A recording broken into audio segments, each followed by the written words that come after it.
Radio Publique Africaine.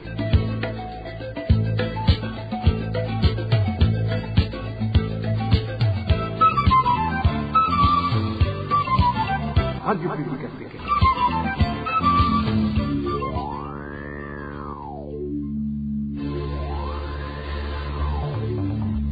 C'est le moment de suivre le journal parlé en français. À la présentation, Bob Lugulika. Mardi 28 décembre 2021. Bonjour, bonsoir, mesdames et messieurs, les grands titres de ce journal.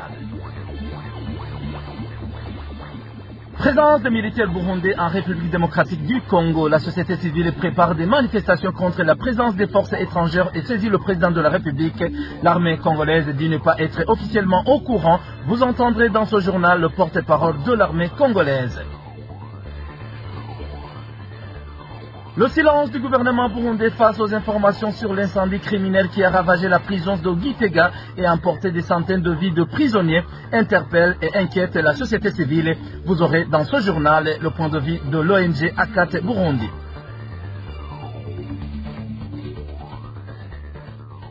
L'obtention d'un passeport devenu casse-tête au Burundi, l'attente peut durer plus de 2 mois.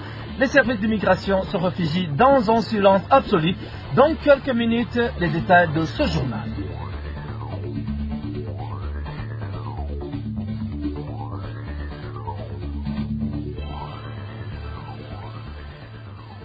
Débutons ce journal par cette brève sécuritaire. 2 enfants, un garçon et une fille de la zone Moussaga en commune Moura dans la municipalité de Bujumbura sont morts son lundi soir emportés par les eaux de la rivière Mhimba. Les informations en provenance de cette zone indiquent que les victimes faisaient partie d'un groupe de 5 jeunes enfants qui étaient en train de nager dans cette rivière après des pluies qui se sont abattues sur cette localité. Les corps des victimes ont été conduits ce lundi même à la morgue de l'un des hôpitaux de la mairie de Bujumbura en attendant l'inhumation selon toujours les mêmes sources. Sécurité toujours, mais cette fois-ci hors de notre frontière. La coalition de la société civile dans la plaine de la Rudzidi, en République démocratique du Congo, société civile force vive de Sangue et de ses environs, SOCIV et force vive, confirme l'incursion des éléments de l'armée burundaise sur le sol congolais depuis un certain temps. La coalition a, selon Kidumu Musegereta, son représentant, déjà envoyé une correspondance au président de la République congolaise Félix Tshisekedi.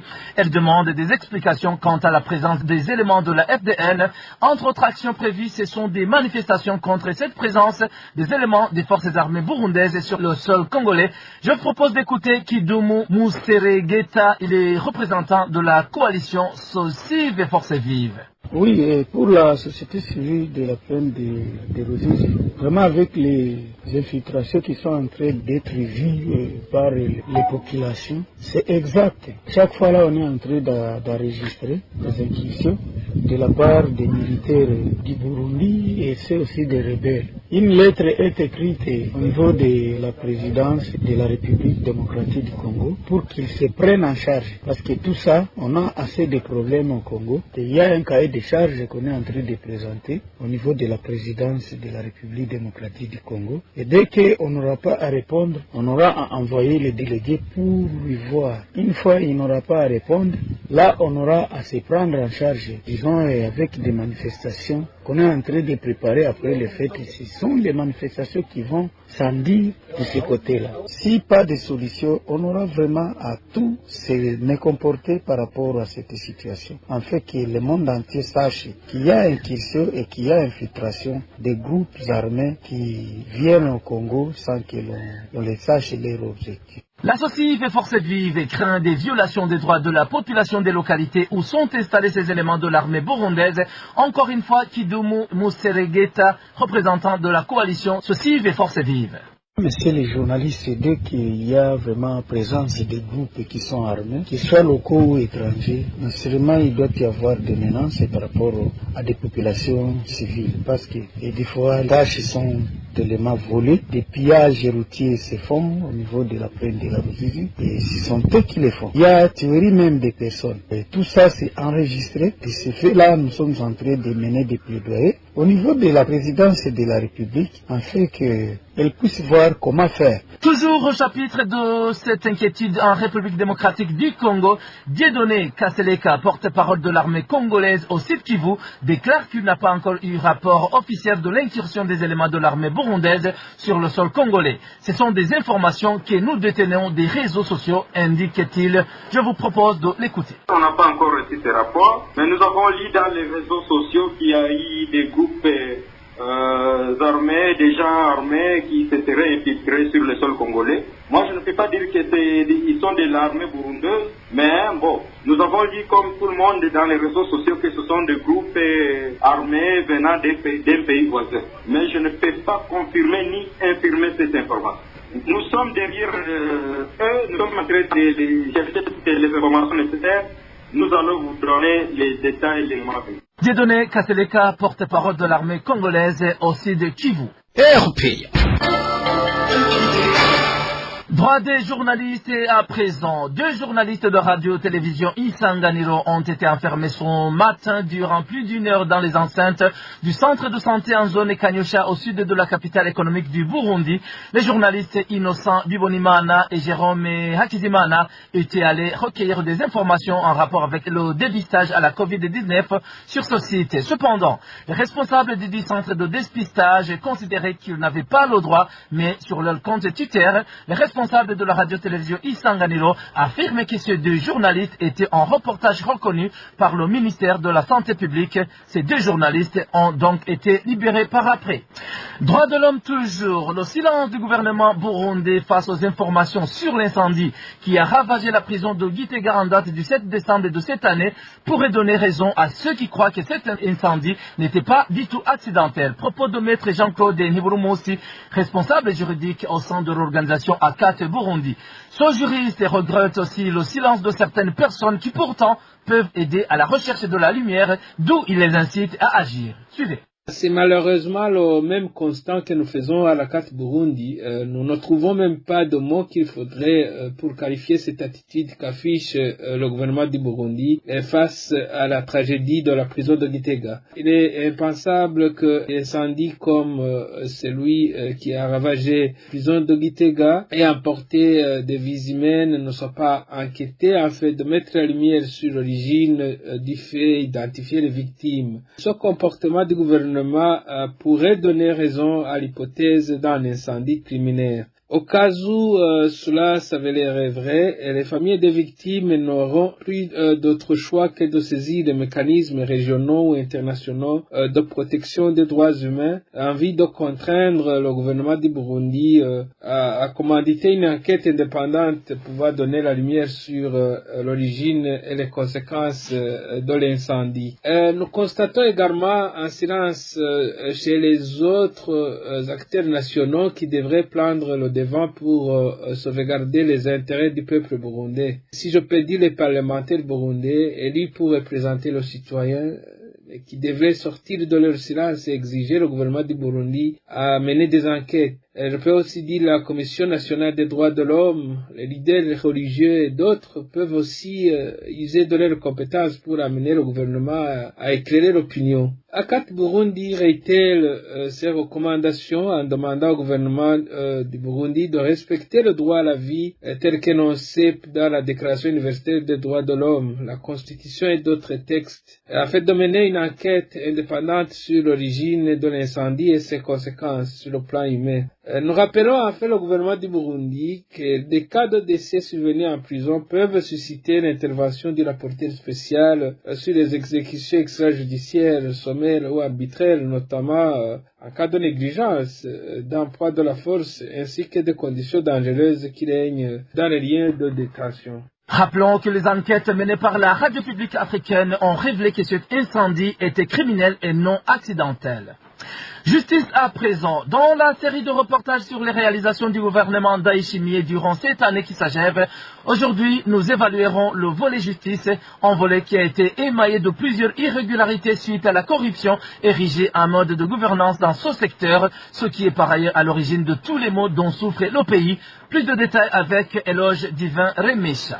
L'année 2021 a été caractérisée par des irrégularités de tout genre, de l'arrestation des prévenus à leur relaxation, en passant par leur condamnation abusive. Ici, nous citerons le cas de l'honorable Fabien Banchiganino, qui a été condamné au mois de mai à 1 an de prison pour rébellion et atteinte à la sûreté de l'État, juste pour avoir contesté les avantages accordés à feu Pierre Nkurunziza comme guide suprême. Les manquements dans le secteur de la justice, c'est également la non-application de la mesure de grâce présidentielle qui concernait plus de 5000 détenus. Selon les informations en possession de la RPA, seule la moitié de ces prisonniers ont déjà été relaxés, une relaxation qui a elle aussi été mal faite à cause du clientélisme et de la corruption qui gangrène ce secteur. Qui plus est, les prisonniers politiques et ceux accusés d'avoir perturbé la sécurité, surtout lors des manifestations de 2015, ont été exclus. L'autre effet concerne les audiences et les procès. En effet, faute de la lenteur judiciaire et des pots de vin, certains litiges et procès sont restés pendants alors qu'ils devraient avoir été vidés depuis longtemps. Ce qui est d'ailleurs à l'origine du surpeuplement carcéral qui atteint un point alarmant. Selon les associations des défenseurs des droits de l'homme et des détenus, les prisons de Muramvya, Nimba, Bubanza, Ngozi et Gitega viennent en tête pour ce qui est d'avoir largement dépassé leur capacité d'accueil. Ces prisons en sont respectivement à 647%, 516,25%, 430% et 362%. Quant à la prison de Gitega, récemment incendiée, elle en était à 318,25% de sa capacité avant que ce drame ne survienne. C'est d'ailleurs dans l'optique d'alléger ces prisons que le ministère de la Justice a déployé des magistrats dans différentes provinces pour qu'ils prêtent main forte aux tribunaux qui coulent sous beaucoup de dossiers. Ce dysfonctionnement de l'appareil judiciaire a également été décrié par le président Évariste Ndayishimiye. Lors de son entretien avec les membres de la magistrature au mois d'août dernier, le numéro 1 burundais a insisté sur la corruption érigée en mode de gouvernance dans ce secteur à telle enseigne que même les investisseurs ont peur d'exporter leurs capitaux. Mais il n'y a pas que des mauvaises choses. La justice burundaise a redoré son image en début de ce mois de décembre en libérant Madame Christa Kaneza, veuve de feu Thierry Kubwimana, victime d'un crime d'État. Parlons cette fois-ci gouvernance. L'État n'a aucun droit d'user de la coercition en expropriant une personne de sa propriété pour l'octroyer à une autre personne privée. Lecture de Maître Dieudonné Bachirahi Sidé qui précise qu'avant d'y exercer toute activité, l'État doit s'acquitter de l'indemnisation au préalable consentie par le propriétaire du domaine. Je propose de suivre le juriste Dieudonné Bachirahi Sidé. L'expropriation pour cause d'utilité publique est encadrée dans le droit positif burundais par l'article 36 de la Constitution et par les articles 411 jusqu'à 435 Code foncier. L'article 36 précise clairement que tout citoyen burundais est protégé dans la jouissance de sa propriété foncière et qu'il ne peut être déchu de son droit de propriété que sur base d'une décision judiciaire coulée en force de chose jugée ou d'une expropriation pour cause d'utilité publique et à condition que l'indemnisation soit préalablement payée. Des articles du Code foncier abondent dans le même sens et l'article 411 enfonce le clou en précisant que l'expropriation pour cause d'utilité publique ne peut être faite qu'au bénéfice de l'État ou de toute autre personne publique. Il est donc exclu que l'expropriation se fasse au profit des personnes privées au regard de l'esprit et de la lettre de la loi. Si donc aujourd'hui le projet initial qui avait poussé le gouvernement à exproprier ses habitants de Gasenyi, si ce projet est abandonné, le Code foncier précise clairement qu'il faut que ces terres retournent dans ses propriétaires d'origine Surtout que, selon les informations qui nous parviennent ici et là, nombreux parmi eux n'ont jamais reçu d'indemnisation. Maître Dieudonné Bachira Ishite indique également que jusqu'à présent, les parcelles se trouvant à Gasenyi-Nyakabondo, aux alentours de la présidence Nhare Haozi, appartiennent à leurs propriétaires, étant donné que l'État n'a pas exécuté le projet au profit duquel ils ont été expropriés. Encore une fois, suivez Maître Dieudonné Bachira Ishite.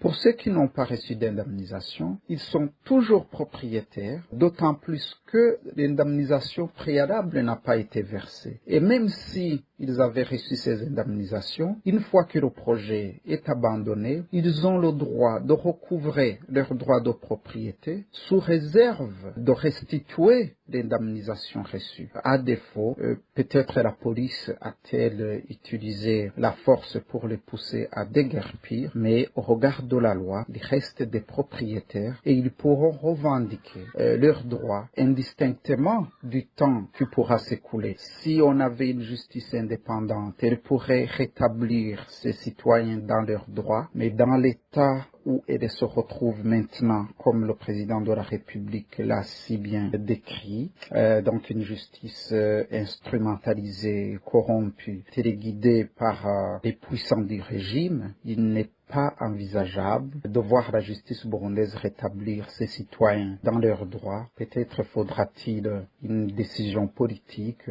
ou peut-être faudra-t-il user d'une grande patience pour attendre que les choses changent et que la justice soit faite à ses citoyens. Toujours gouvernance. Avoir un passeport actuellement est un sérieux problème au Burundi. Ceux qui sollicitent ce document indiquent qu'ils l'attendent en vain depuis 2 mois. Jusqu'à présent, la PAF, les services de l'immigration, ne se sont pas exprimés sur ce problème. Les détails avec Hervis Nyomungere. Depuis le mois d'octobre 2021, les colonies se multiplient au sein de ceux qui veulent obtenir un passeport. Selon nos sources, les personnes qui ont évidemment besoin de ce document de voyage sont servies. Témoignent de l'une des personnes qui attendent en paix d'être servies. Ne pas avoir accès au passeport nous perturbe vraiment. Malheureusement, personne ne veut nous expliquer où réside le problème, car la situation est ainsi depuis le mois d'octobre. Seuls ceux qui ont des urgences sont servis. C'est le cas des malades et des prélats. Certaines sources disent que ce retard serait dû au fait que le marché de confection des passeports est passé d'un groupe à un autre, ce qui aurait perturbé cette activité. Il se pourrait que tout ceci soit le résultat de la passation du marché de confection des passeports d'un groupe à un autre. Le problème des passeports n'est plus un secret pour personne. Actuellement, tu peux déposer ton dossier et passer entre 1 et 2 mois sans avoir ton passeport. Les sources de la RPA, aussi de la police de l'air, des frontières, des étrangers PAF en sigle, indiquent que ceux qui ont déposé les dossiers devront attendre jusqu'au mois de février 2022 pour pouvoir récupérer les passeports. À ce propos, la rédaction de la RPA n'a pas encore pu joindre les responsables de la PAF pour de plus amples explications. Boucons ce journal par la page des sociétés. Le parking des bus situé au sud de l'ex-marché central de Bujumbura est délabré depuis une certaine période. Les usagers de ce parking font savoir que la boue et l'eau sale, stagnante, salissent les habits. Les détails dans ce reportage de Francine Mahoro. Les usagers du parking du sud de décombres de l'ancien marché de Bujumbura indiquent qu'il y a de l'eau sale et la boue qui stagne à cet endroit. Cela souille les habits. Ils disent que des fois on peut rater une fête parce que ces habits ont été entachés par des saletés de ce parking. La situation est la même lorsqu'il a plu ou pas, mais les choses deviennent plus graves quand il a plu. On n'a pas où poser les pieds. Nos habits sont attachés par cette eau sale qui jaillit au passage des véhicules. Une personne qui a mis ses vêtements propres peut s'absenter dans une fête parce que ses habits ont été souillés. Vous voyez que nous sommes dans une période pluvieuse. Il nous arrive de nous disputer avec des chauffeurs parce qu'ils refusent de nous déposer dans un endroit propre hors de ce parking, de peur d'être arrêtés par la police. Il demande aux autorités de la mairie de Bujumbura de réhabiliter ce parking.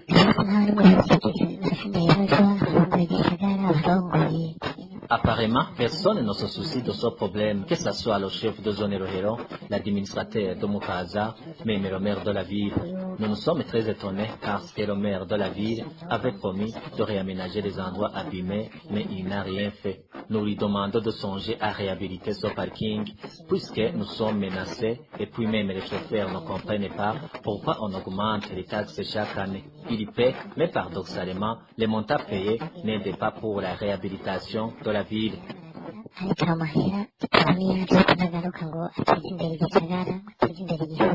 Contacté Jimmy Hatundimana, le maire de la ville de Bujumbura, nous a demandé de lui préciser la somme d'argent que nous avons payée pour que ce parking soit réhabilité. Voilà, mesdames et messieurs, c'est la fin de ce journal. Bob Lugurika était avec vous à la présentation. Je vous souhaite de continuer à passer de bons moments de fin d'année. Au revoir.